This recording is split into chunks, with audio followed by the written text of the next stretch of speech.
everyone, my name is Pear and welcome to my channel. In today's video, I'm going to be painting this realistic pear.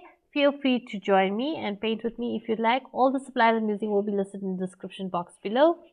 So I start off with a sketch of the pear with just the outline of the stem and the shape of the pear with a water-soluble graphite pencil. That's just so that I don't ever have any harsh graphite lines showing through when I'm adding the watercolor. And then I go ahead and wet the entire outline of the pear. And once that's wet, I start applying the different colors of green. So you can see I'm applying a darker green, but as it's mixing with the water, it is getting much lighter. We are going to add multiple layers and paint more more layers later on. But I'm just adding this mud green as well, which has a hint of olive in it. And then I'm adding also some yellow green now, just to bring those diverse colors of the green of the pear. And I'm working wet in wet so that it can blend naturally on its own and spread according to how it moves with the water and the paint. And I also added some red.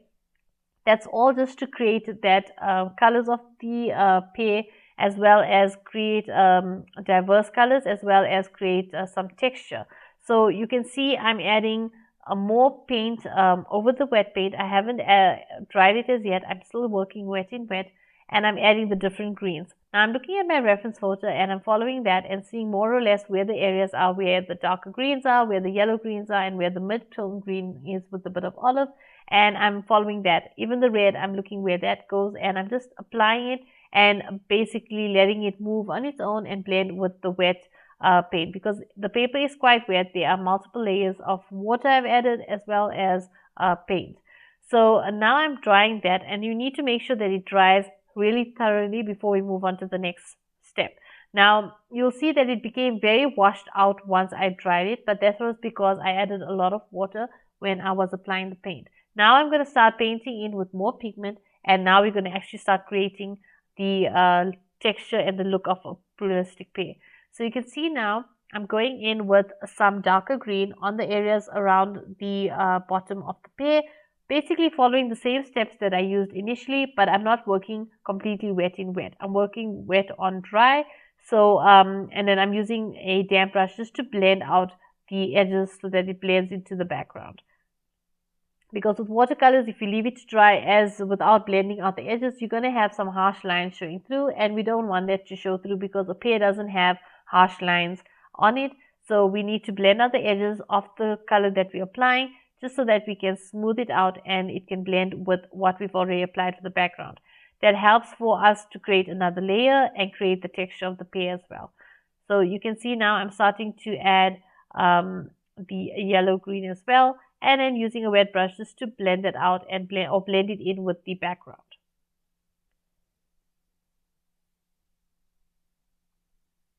Now I realized the edge was not that perfect shape that I wanted for the pear, or as my reference photo was, so I decided to just add some more green and basically extend the pear, the lower part of the pear out, and then just blend it in with the background with some water.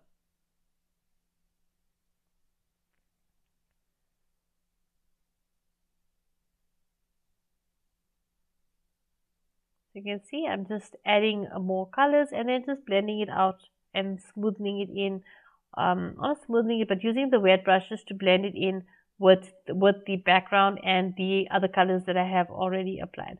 So now I'm adding a little bit of some spotty areas, and I want that to give a little bit of texture. Now I'm using a sponge. I tried to do the brush, but the brush was giving me very big spots, so I tried using the sponge. But my paper is quite wet now, so when I'm applying the sponge to the paper, it is basically the color I'm applying with the sponge is blending and basically spreading on the pear, and I'm not getting those little spots or specks that I want with the sponge. So now I dried that layer out, and now I'm moving on to the next step. So make sure that your paper is completely dry before moving on to the next step. Otherwise, it's not going to show through if you're using a sponge on wet paper. So now you can see I'm using the sponge on with some paint, a dark green paint, and I'm just dabbing it all over the pear to create those little specks which will create the texture of the pear. So just be careful how you're applying it, but all you're going to do is just it's a bit of a coarse sponge. It's not very smooth sponge, so the little specks are very spaced out. This is one that came with my set of watercolors, so I'm just using that to add those little specks. As I said, it is coarse, so those little spots are not all very thick or big coming onto the paper.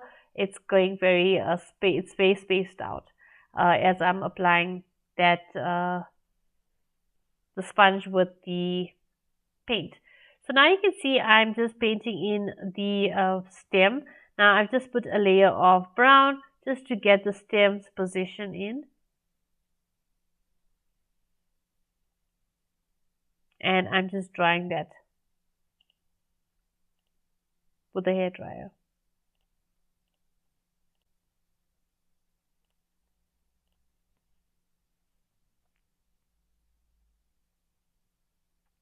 Now I'm just erasing the lines because I drew the stem a little different angle to where my initial lines were and my graphite lines, and then I'm just removing that. And then now I'm adding another layer for the stem. Now with watercolor, as you want to make it more vibrant, if you need something to be more vibrant and more saturated, you need to add multiple layers. That's the only way you can achieve a more bright or vibrant color. So now you can see I'm using or just adding a sort of a dark green with a hint of gray.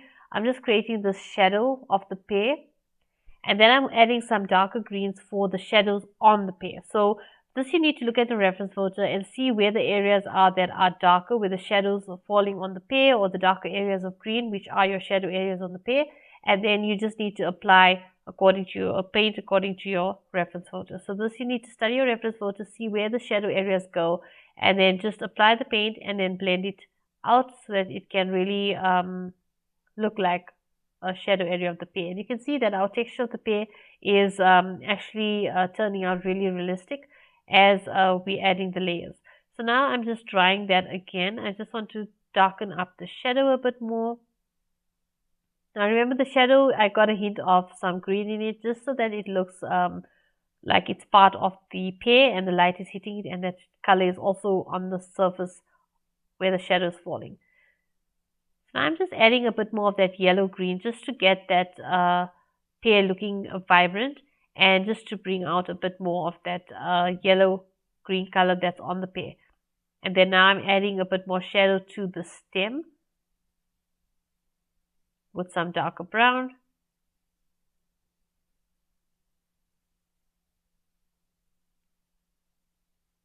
And I'm even adding a little bit of shadow where the stem is going connected to the pear. Now I'm going in with some highlights. Now I'm using some white gouache for the highlights.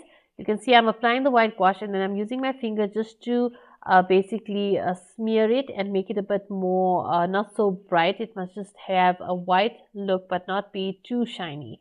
So you can see certain areas I'm leaving it a little bit more white, and some places I'm just touching it with my finger just to make those areas not look so sharp. Now I did try to add the highlights to the stem, but my stem was still wet and it was not completely dry. That's why I'm emphasizing that let the paint dry completely before you add the next layer. So I did try to add a bit of highlights there, and then I ended up smearing the white gouache into the watercolors, and then I had to end up repainting that area, and then you have to dry it and then redo the highlights. So always make sure the previous layer is dry before you apply the next layer of paint, unless you want it to blend wet in wet. So you can see I just touched it up with some brown again, and then I'm going to redo the highlight again. And I'm just adding the highlight now to the stem, and then just adding a surface that the pear is placed on, just so that it doesn't look like it's floating in the air. So I just decided to add a little bit of color for the surface that the pear is on. My reference photo did have a blue surface, so I just used the same color. So now I just added a bit more highlights because that did dry a bit more translucent, and I just added a bit more highlights. So there's my completed pear, and I guess that's it for this video. Thank you so much for watching. I hope you've enjoyed it. If you have, don't forget to like and share. Feel free to comment below and don't forget to subscribe. Till the next one. Bye.